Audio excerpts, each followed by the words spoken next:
할렐루야. 이 시간 찬양하면서 예배하는 시간 갖겠습니다.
모인 저희 성도들 주님께 찬양하며 예배드림에 감사함을 드립니다.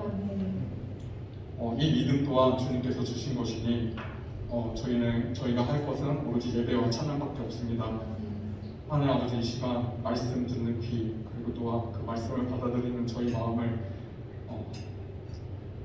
물러나게 하여 주시옵시고, 내 안에 있는 자아와 오직 이 시간 내려놓고 오직 주님만 채워질 수 있는 시간 될 수 있도록 해주옵소서. 모든 기도 예수 그리스도의 이름으로 기도드립니다. 아멘.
주님의 찬양하라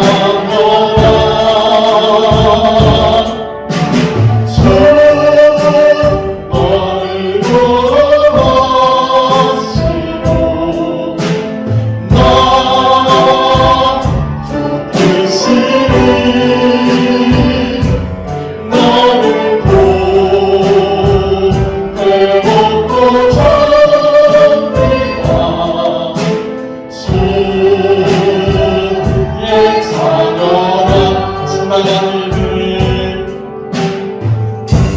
지나간 일들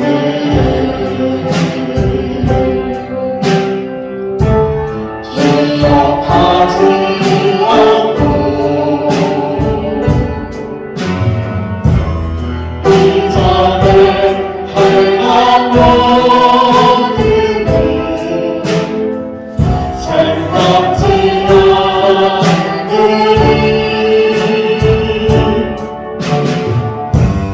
사랑은 한 거야 기회 되시는 주 내 안에 새로운 것이 주만 바라보리라 주 나를 구원하시고 나 붙드시니 나를 보배롭고 전대하 주님의 찬양하라 주 나를 보호하시고 주 나를 구원하시고 나 붙드시니 나를 보배롭고 전대하 주의 찬양하라 하나님의 사랑을 선물하는 하나님의 평안을 바라보는 자 너의 모든 것 참고하신 우리 주님이 너를 얼마나 사랑하시는지 하나님의 사랑을 사모하는 자 하나님의 사랑을 사모하는 자 하나님의 평안을 바라보는 자 너의 모든 것 참고하신 우리 주님이 너를 얼마나 사랑하시는지 하나님께 찬양과 경배하는 자 하나님께 찬양과 경배하는 자 하나님의 선하심을 갈망하는 자 너의 모든 것 선도하신 우리 주님이 너를 찬양 삼으셨네 하나님 사랑의 은혜로 너를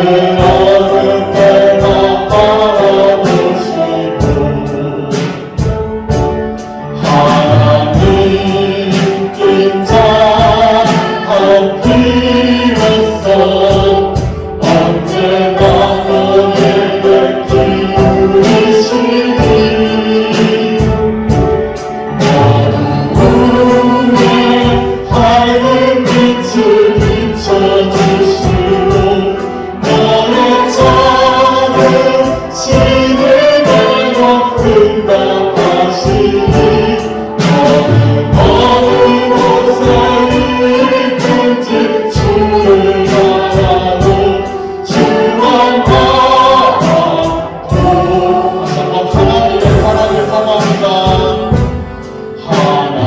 하나님의 사랑을 사모하는 자 하나님의 평안을 바라보는 자 너의 모든 것 참조하신 우리 주님이 너를 얼마나 사랑하시는지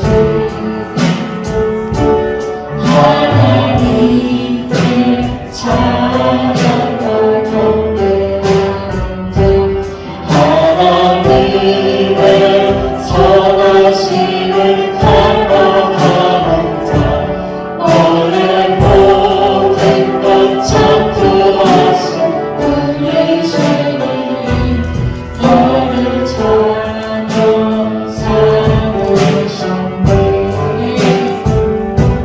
하나님 사랑의 눈으로 너를 어느 때나 바라보시고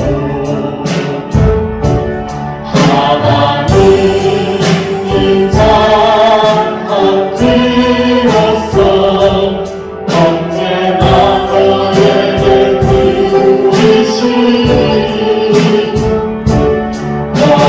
어두움에 밝은 빛을 비춰주시고 너의 작은 시름에도 응답하시니 너는 어느 곳에 들뜬 주를 바라고 주만 바라볼지라 하나님 사랑의 눈으로 하나님 사랑의 눈으로 너를 어느 때나 바라보시고 하나님 인자한 그로서 언제나 너에게 기울이시니 어두움에 밝은 빛을 비춰주시고 나의 작은 시름에도 응답하시니 너는 어느 곳에 이끄듯 주를 바라고 주만 바라볼지라 시간 우리를 위해서 그리고 말씀 전하시는 목사님을 위해서 주여 상칭하고 통성으로 기도하는 시간 갖겠습니다. 주여 주여 주여 할렐루야, 할렐루야. 하나님이 우리와 함께 하십니다. 네, 하나님 말씀 보도록 하겠습니다. 하나님 말씀은 마가복음 6장 14절에서 29절입니다. 조금 길죠? 마가복음 6장 14절에서 29절 말씀입니다. 마가복음 6장 14절에서 29절 말씀. 우리 다 찾으셨으면 다 같이 이제 자리에 일어서서 주의 말씀을 경외하는 마음으로 한 절 한 절 이렇게 교독하도록 하겠습니다. 이에 예수의 이름이 드러난지라 헤롯 왕이 듣고 이르되 이는 침례 요한이 죽은 자 가운데서 살아났도다. 그러므로 이런 능력이 그 속에서 일어나리라 하고 어떤 이는 그가 엘리야라 하고 또 어떤 이는 그가 시자니 예수 시자 중에 하나와 같다 하되 헤롯은 듣고 이르되 내가 목벤 요한 그가 살아났다 하더라. 전에 헤롯이 자기가 동생 빌리안의 헤로디아에게 장가들고로 이 여자를 위하여 사람을 보내어 요한을 장가오게 가두었으니 이는 요한이 헤롯에게 말하되 동생의 아내를 취한 것이 옳지 않다 하였습니다. 헤로디아가 요한을 목소리로 들어 죽이고자 하였으되 하지 못한 것은 헤롯이 요한을 의롭고 거룩한 사람으로 알고 두려워하여 보호하며 또 그의 말을 들을 때 크게 번민하면서도 달갑게 들음이러라. 마치 유대가 조난이었으니 곧 헤롯이 자기 생일에 배신들과 친구들과 갈릴리의 귀인들로 더불어 잔치하였으되 헤로디아의 딸이 친히 들어와 춤을 추어 헤롯과 그와 함께 앉은 자들을 기쁘게 한지라. 왕이 그 소녀에게 이르되 무엇인지 내가 원하는 것을 내게 구하라. 내가 주리라 하고 또 맹세하기를 무엇이든지 내가 내게 구하면 내 나라의 절반까지라도 주리라 하거늘 그가 나가서 그의 어머니에게 말하되 내가 무엇을 구하리까? 그 어머니가 이르되 침례 요한의 머리를 구하라 하니 그가 또 왕에게 묻기를 구하였는데 침례 요한의 머리를 손안에 얹어 내게 주기를 원하옵나이다. 왕이 심히 근심하나 자기가 맹세한 것과 그 앉은 자들로 인하여 그를 거절할 수 없는지라. 왕이 곧 시위병 하나를 보내어 요한의 머리를 가져오라고 하니 그 사람 하나가 옥에서 요한을 구해요. 그 머리를 소반에 얹어다가 소녀에게 주니 소녀가 이것을 그 어머니에게 주니라. 요한의 제자들이 듣고 와서 시체를 가져다가 장사하니라. 아멘. 다 같이 자리에 앉으시면서 주님이 지켜주십니다. 주님이 붙들어 주십니다. 인사하겠습니다. 주님이 지켜주십니다. 주님이 붙들어 주십니다. 할렐루야. 한 번 더 인사하도록 할까요? 주의 복을 많이 받으십시오. 할렐루야. 네. 주의 복 많이 받으시고요. 오늘 예배가 끝나고 나서 그 이후로 친지들과 함께 지내면서 기쁘고 즐거운 설 명절을 보내시길 주의 이름으로 간절히 축원드립니다. 할렐루야. 오늘 말씀은 잠깐 이 말씀 내용을 들어가기 전에 배경을 좀 아셔야 됩니다. 여기 지금 보면 헤롯이라고 나와 있는데 정확한 이름은 헤롯 안티파스, 그 성경에는 안디바라고 나오죠. 헤롯 안디바의 일이에요. 이 헤롯 안디바가 또 결혼을 합니다. 자기가 기존에 데리고 있는 아내를 버리고 다른 아내를 이혼을 하고 다른 아내를 아내로 맞아 들입니다. 이것을 침례 요한이 지적을 한 거죠. 선지자가 죄를 지적합니다. 그래서 이 죄를 지적한 것 때문에 침례 요한이 오늘 참수를 당했다고 하는 거죠. 참수가 뭐냐면 이 목을 벤 거예요. 목이 잘려서 죽은 겁니다. 죄를 지적하다가 침례 요한이 죽었습니다. 근친상간이죠. 왜 근친상간이냐면 이 헤롯 안디바가 자기 동생 헤롯 빌립이라고 있어요. 자기 동생 헤롯 빌립이 있는데 이 헤롯 빌립이 일찍이 죽었습니다. 그런데 헤롯 빌립의 아내가 오늘 말씀에 본 헤로디아인데 이 헤로디아가 너무 예쁘고 너무 아름답게 생겨서 자기가 지금 살고 있는 그 아내를 버리고 이 헤로디아와 결혼을 하게 됩니다. 무슨 얘기인지 아시겠죠? 그러니까 이거는 성경에서 얘기하면 무슨 죄예요? 근친 상간의 죄입니다. 자기 동생의 아내를 자기 아내로 취한 거예요. 이것을 침례 요한이 지적합니다. 이거 레위기에 있는 근친 상간의 죄입니다. 당장 이 죄를 씻으시고 그 아내를 돌려보내시고 기존에 있는 아내를 다시 불러들여서 하나님의 언약 안에 말씀하신 대로 다시 사십시오. 이 이야기를 하고 침례 요한은 감옥에 갇혀지게 되고 그리고 오늘 있었던 지금 연찬과 만찬에 이 헤롯이 술이 망건하게 취해 있을 때에 헤로디아의 딸이 춤을 추는 그 광경을 보고 그에게 소원이 무엇이냐고 물어보죠. 이때 이 헤로디아의 딸이 침례 요한의 목을 주십시오. 그래서 침례 요한은 오늘 성경에 있는 것처럼 참수당해서 죽게 됩니다. 지금 이 내용이에요. 이 내용 속에서 하나님께서 우리에게 어떤 메시지를 전달해 주는지 한번 세 가지 포인트를 정해서 한번 찾아보도록 하겠습니다. 먼저는 이 헤롯 안디바가 먼저 결혼을 합니다.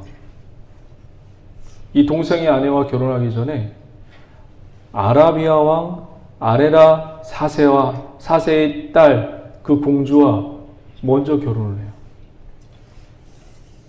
그런데 헤롯 빌립 자기 동생이 죽자마자 이 기존에 있는 아라비아 아레다 왕 4세의 공주를 다시 돌려보내고 이 헤로디아와 결혼을 하게 됩니다. 무엇을 보여주는 걸까요? 여러분, 헤롯은 왕이에요. 왕. 헤롯은 왕이란 말이에요. 세상의 임금이란 말이에요. 세상의 임금이 자기의 기존 아내를 버리고 자기 동생의 아내를 취한 내용입니다. 무엇을 보여주는 걸까요?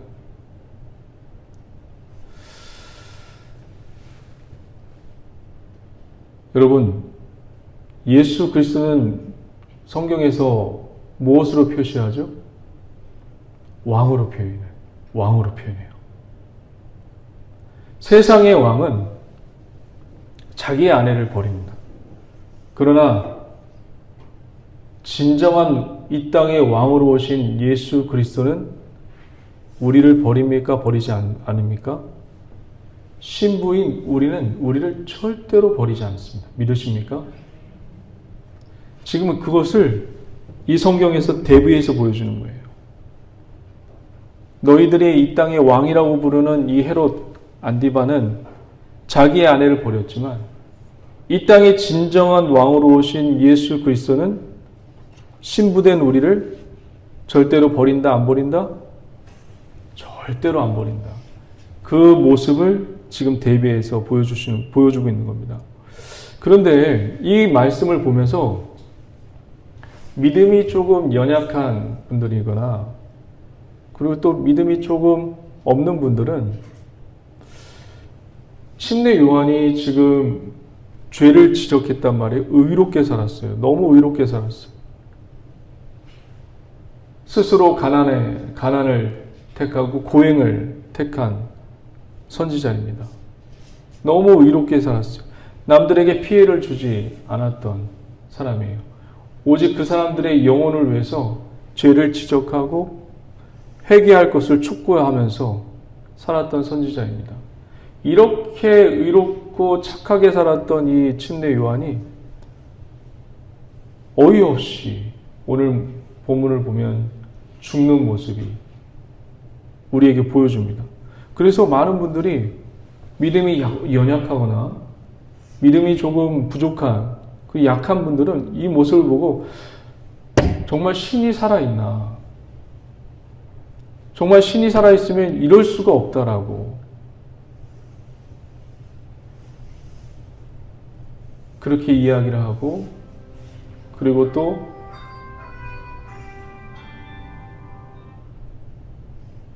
교회를 떠나기도 하고 나는 이런 신이라면 이런 연약한 신이라면 우리를 돌봐주지 않는 신이라면 나는 하나님을 믿지 않겠다.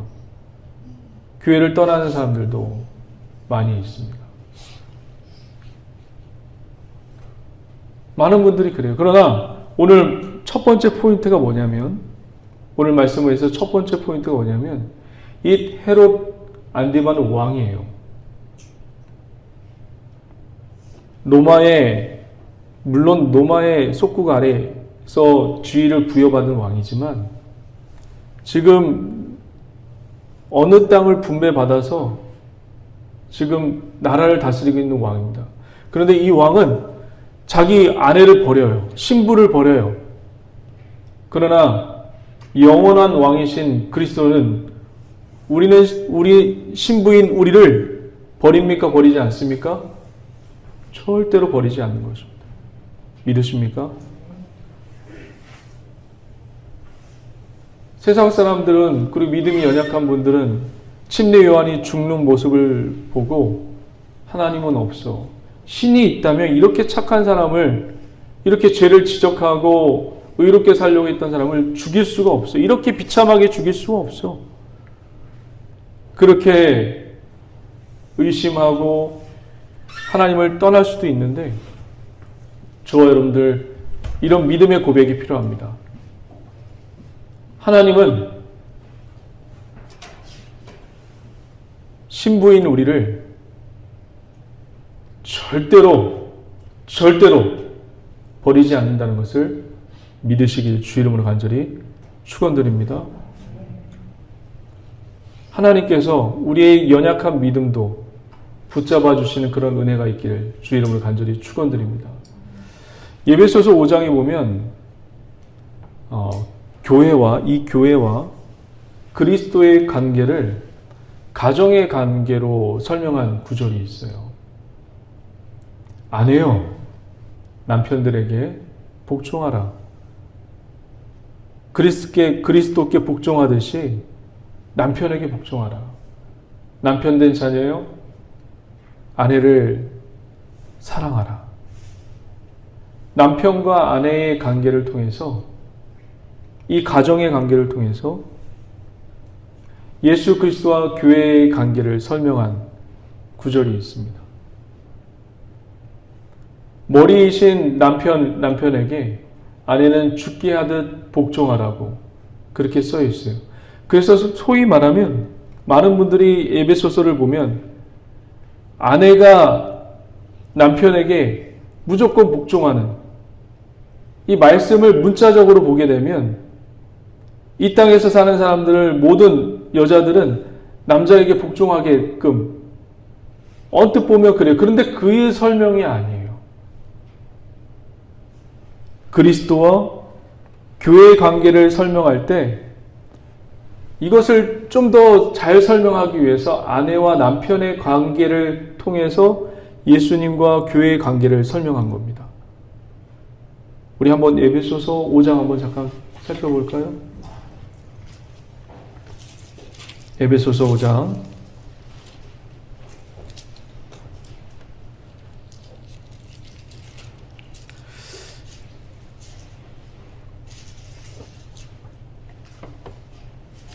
5장 22절 보시면 아내들인 그리고 부인들이 말을 안 들을 때 남편들이 이 성기를 많이 보여줍니다. 근데 그게 아니에요. 그것을 설명하는 게 아니라 그리스도와 교회의 관계를 설명하기 위해서 이 인간들이 이해가 부족하잖아요. 이해력이 딸리잖아요. 그래서 남편과 아내의 관계를 통해서 그리스도와 교회의 관계를 지금 이야기하고 설명하는 겁니다. 한번 볼까요? 22절부터 쭉 한번 읽어보도록 하겠습니다. 아내들이여, 자기 남편에게 복종하기를 죽게 하듯 하라. 얼핏 보면 아내는 남편에게 복종해야 되는 것처럼 보여요. 23절, 이는 남편의 아내의 머리됨이 그리스도께서 교회의 머리됨과 같으니 그가 바로 몸의 구주이시니라. 그 다음 절이요, 시작.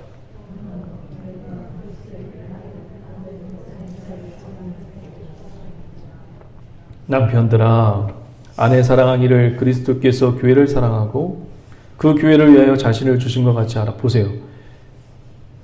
여러분, 여기 복종하라고 나와 있는, 아내는 남편에게 복종하라고 나와 있는데 남편은 아내를 뭐라고 나와 있어요?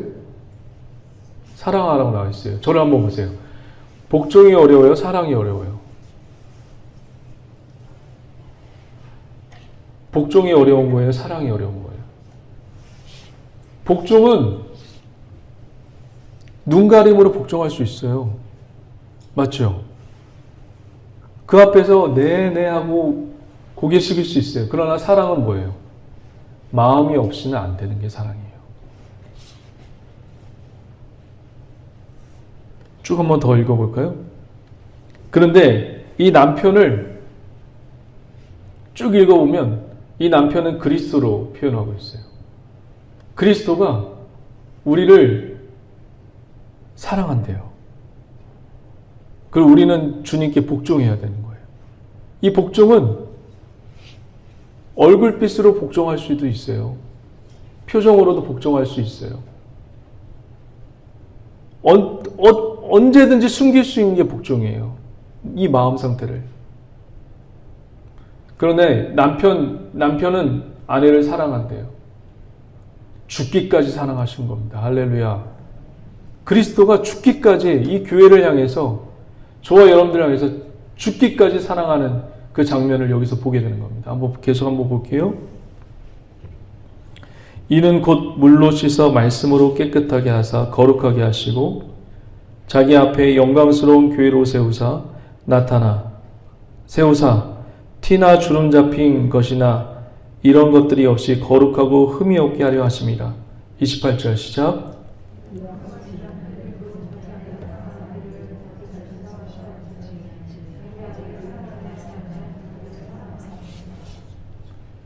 누구든지 언제나 자기 육체를 미워하지 않고 오직 양육하여 보호하기를 그리스도께서 교회에게 함과 같이 하리니 우리는 그 몸의 지체입니다. 그러므로 사람이 부모를 떠나 그의 아내와 합하여 그 둘이 한 육체가 될지니 32절 다 같이 시작.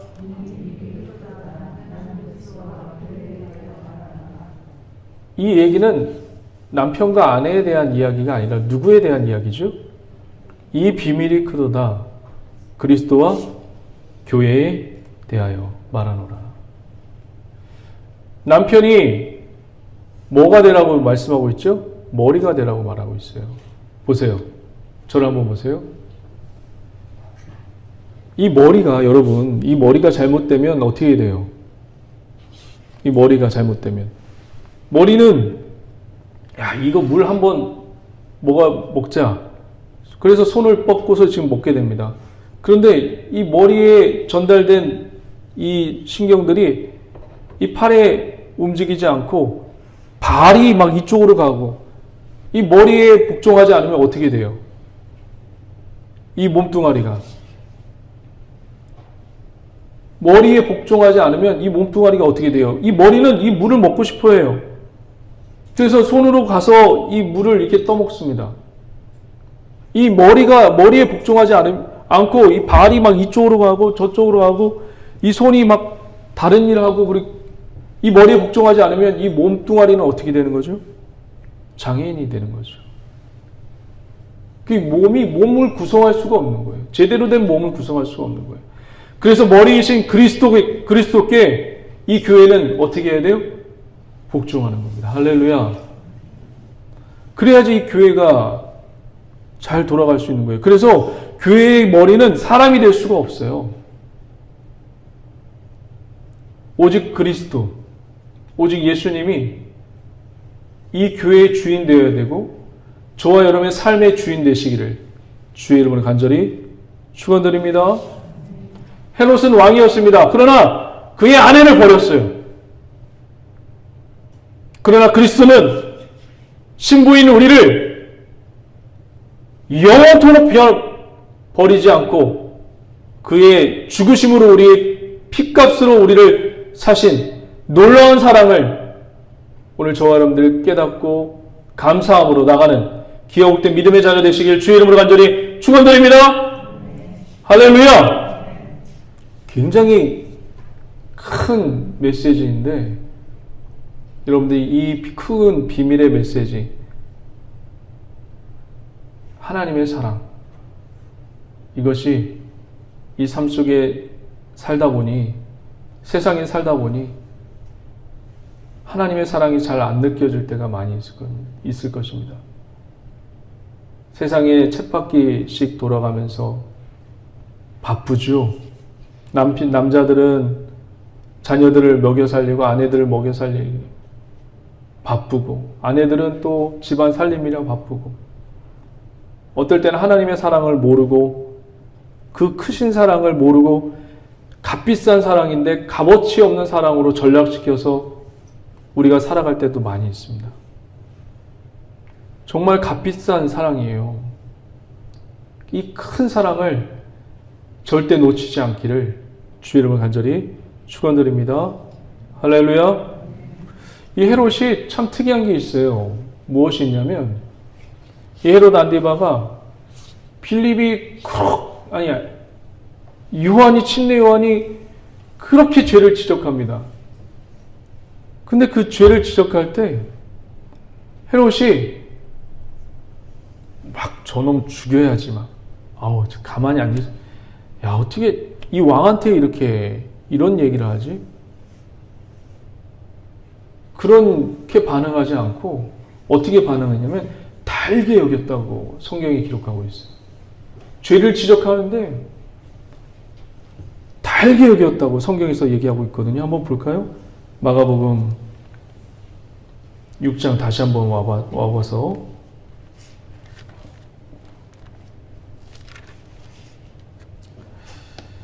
20절 한번 보도록 하겠습니다. 19절 보게 되면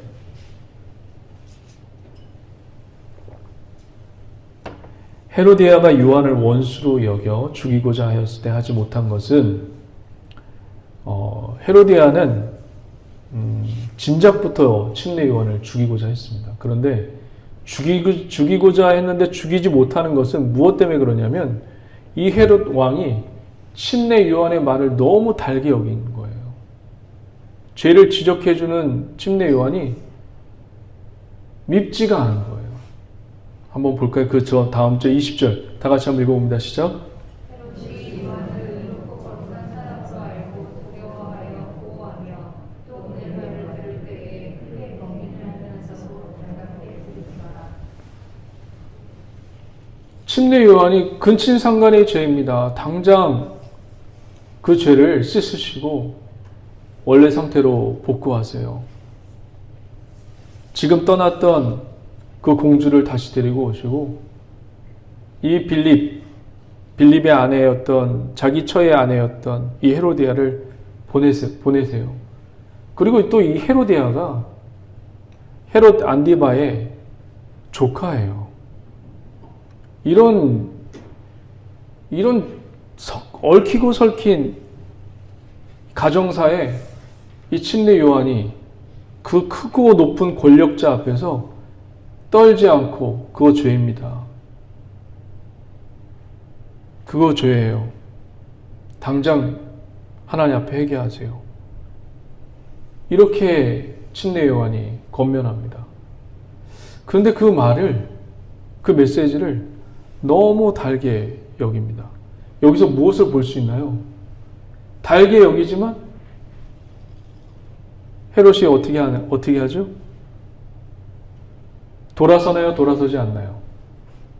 여기서 우리는 무엇을 볼 수 있죠?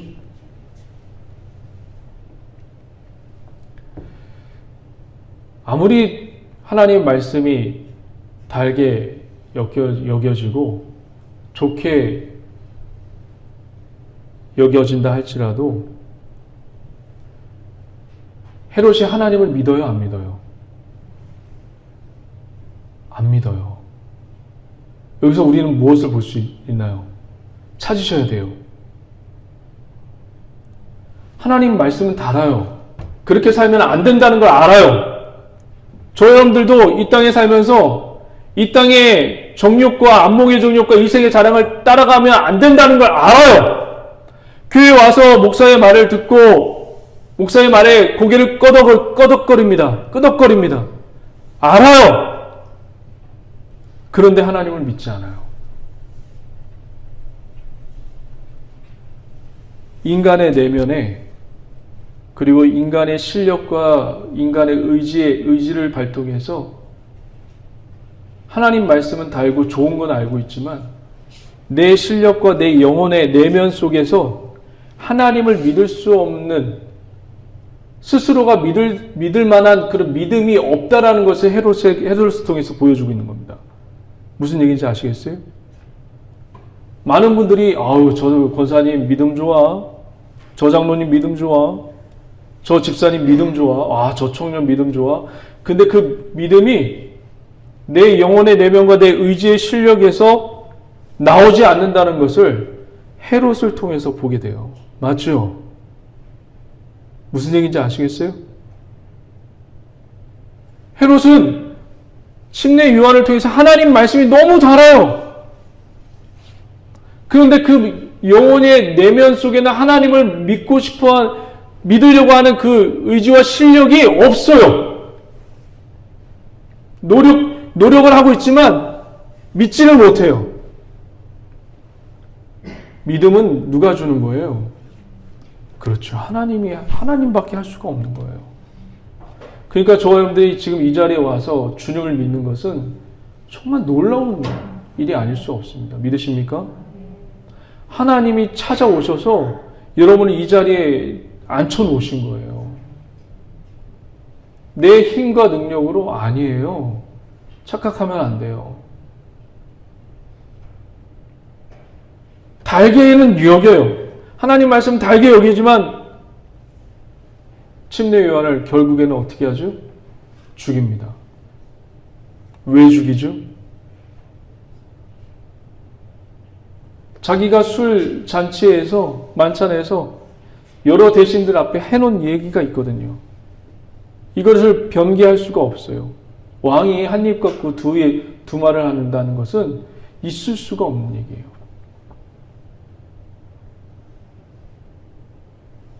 그래서 침례 요한을 죽입니다. 결국은 이 침례 요한을 죽이는 사건 속에서 헤롯 안디바의 어떤 것을 볼 수 있죠? 그 안에 자기 이익을 볼 수 있습니다. 자기 이익, 자기 유익, 자기 유익과 만족. 결국 헤롯을 통해서 보여주는 것은 무엇이냐면 아무리 하나님 말씀이 달고 하나님 말씀이 좋게 여겨질지라도 인간의 본질은 어떤 본질이다? 사악한 존재다라는 것을 헤롯을 통해서 보여주는 겁니다. 사악해요, 인간은. 저를 보더라도 사악합니다. 여러분들도 인생을 살다 보면서 어느 때는 하나님 앞에 기도하면서 하나님 앞에 잘 나가지만 어느 때는 내 유익과 이익을 위해서 사악한 행동과 생각들을 하시잖아요. 인간은 어쩔 수 없이 사악하고 추잡한 존재이고 그게 인간이에요. 헤롯을 통해서 아무리 하나님 말씀이 달고 하나님 말씀이 좋다라고 생각하지만 헤롯을 통해서 보여주는 오늘의 메시지는 바로 무엇이냐면 인간은 사악하다. 그것을 보여주는 겁니다. 그러나 우리가 예수 그리스도의 보혈의 공로를 덧입혀서 주님은 이 사악한 우리를 어떻게 여기시죠? 의롭다 여기십니다. 내가 믿음이 좋아서 의로운 게 아니라 그냥 일방적으로 의롭지도 않은데 주님을 믿는, 주님을 입으로 시인하는 그것 때문에 그냥 의롭게 여기는 거예요. 그 놀라운 사랑이 저와 여러분들의 인생에 구석구석 임하기를 주의 이름을 간절히 축원드립니다. 할렐루야. 마지막으로 이제 침례 요한을 한번 살펴볼 건데요. 침례 요한. 침례 요한은 여러분 잘 알다시피 요단강에서 침례를 주었던 사람입니다. 많은 사람들이 죄를 고백하고 침례를 받습니다. 그리고 또 바리새인과 서기관들이 찾아올 때 이 독사의 자식들아 라고 꾸짖었던 사람 중에 한 사람입니다. 또 여러분이 잘 알다시피 예수님을 보고 영접하면서 예수님이 이제 다 떠나가실 때 그는 흥해하고 나는 쇠하리라는 그런 멋진 고백을 남긴 사람이 침례 요한입니다. 근데 죽었어요. 참수당해서 죽었습니다. 아까 초반에도 말씀드렸듯이 이렇게 선한 사람이 주님의 일을 하다가 죽으면 믿음이 연약한 분들을 보면, 믿음이 없는 분들을 보면 교회를 떠나요. 하나님은 없다고. 이렇게 착한 사람을 어떻게 하나님 데려갈 수 있냐고. 그러나 침례 요한을 통해서 하나님이 보여주시는 것이 있어요. 그걸 찾으셔야 합니다. 누가복음 7장 한번 볼까요? 누가복음 7장. 누가복음 7장에 보시면 침례 요한이 이런 사명을 갖고 있네요. 주의 길을 예비하는 사자이고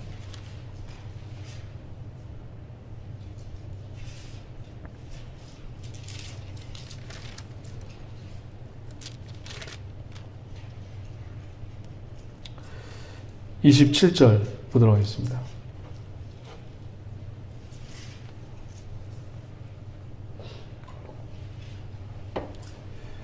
(27절) 다 같이 한번 읽어볼까요? 기록된 바 보라 내가 내 사자를 내 앞에 보내노니 그가 내 앞에서 내 길을 준비하리라 한 것이 이 사람에 대한 말씀이다. 내가 너희에게 말하노니 여자가 낳은 자 중에 요한보다 큰 자가 없도다.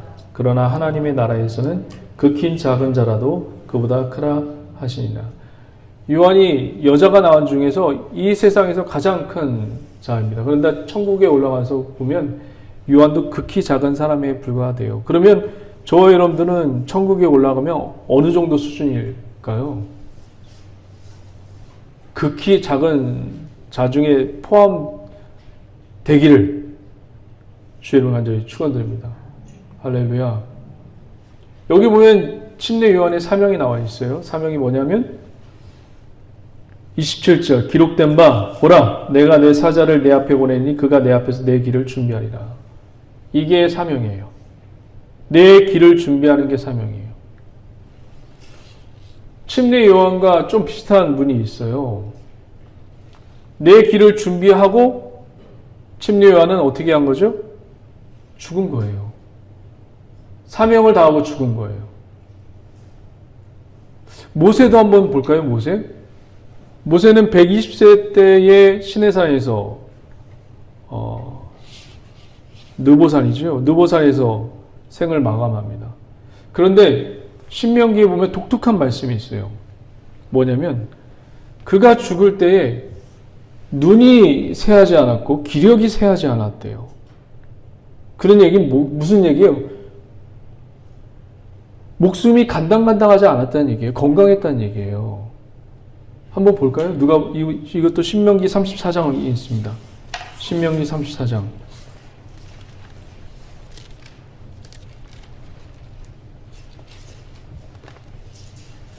신명기 34장 7절 한번 볼게요.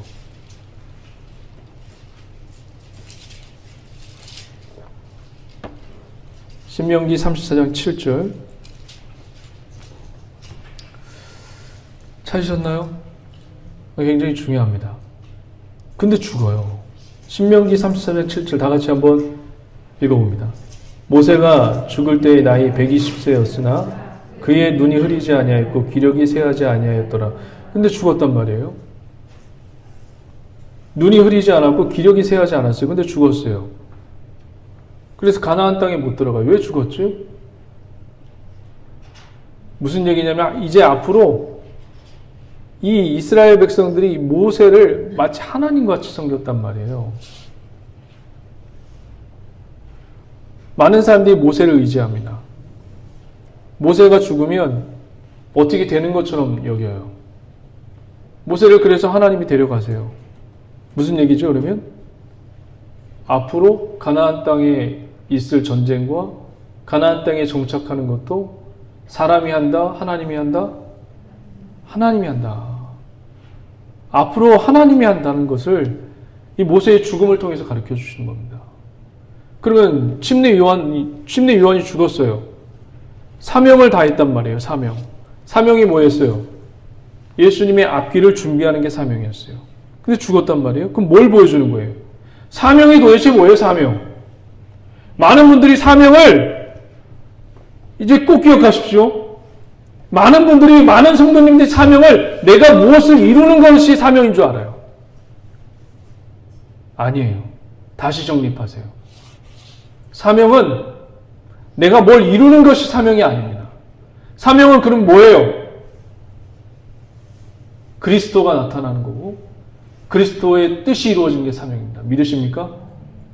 여러분들이 무엇을 이루려고 하는 게 사명이 아니에요. 여태까지 여러분들은 하나님이 주신 사명을 이루려고 무던히 애를 썼단 말이에요. 그런데 이 침례 요한을 죽음을 보고 그리고 모세의 죽음을 보면서 우리에게 하나님이 가르쳐 주신 것이 있어요. 사명이 무엇이냐? 사명은 뭔가 이루려고 하는 게 사명이 아니에요. 하나님이 여러분을 통해서 이루시는 것이 있지요. 근데 나는 그걸 어떻게 생각하냐면 뭔가 이루어야 되는 업적처럼 생각하는 게 문제예요. 업적이 아니에요. 사명은 뭐예요? 그리스도가 나타나는 것이고 그리스도의 뜻이 이루어지는 게 사명입니다. 업적이 아니에요. 저와 여러분들의 흔적은 다 지워지고 그리스도가 나타나고 그리스도의 뜻이 이루어지는 것이 사명입니다. 할렐루야. 지금 이 헤롯, 갑자기 뜬금없이 나타난 이 헤롯의 이야기를 통해서 세 가지를 보여주네요. 헤롯 왕은, 이 세상 왕은 아내를 버리지만 영원한 왕 그리스도인은 우리 신부인 우리를 절대로 버리지 않는다고. 우리 순복음 속초교회를 절대로 버리지 않는다고. 할렐루야. 믿으십니까? 헤롯의 임무를 통해서 그가 하나님 말씀을 달게 여기고 사랑했지만 하나님을 믿지 않았습니다. 헤롯의 모습을 통해서 인간은 사악하다는 것을 보여주고 있어요. 우리는 사악합니다. 그러나 주의 보혈로 덮어져서 하나님이 의롭다 여기고 칭함을 받는, 내가 칭한 게 아니에요. 하나님이 그렇게 칭함을 여기는 그런 존재가 되시길 주의 이름으로 간절히 축원드립니다. 마지막 세 번째로는 침례 요한에 갑자기 죽었단 말이에요. 그것도 잔인한 모습으로. 그래서 많은 분들이 하나님이 살아있다면 어떻게 이럴 수가 있어?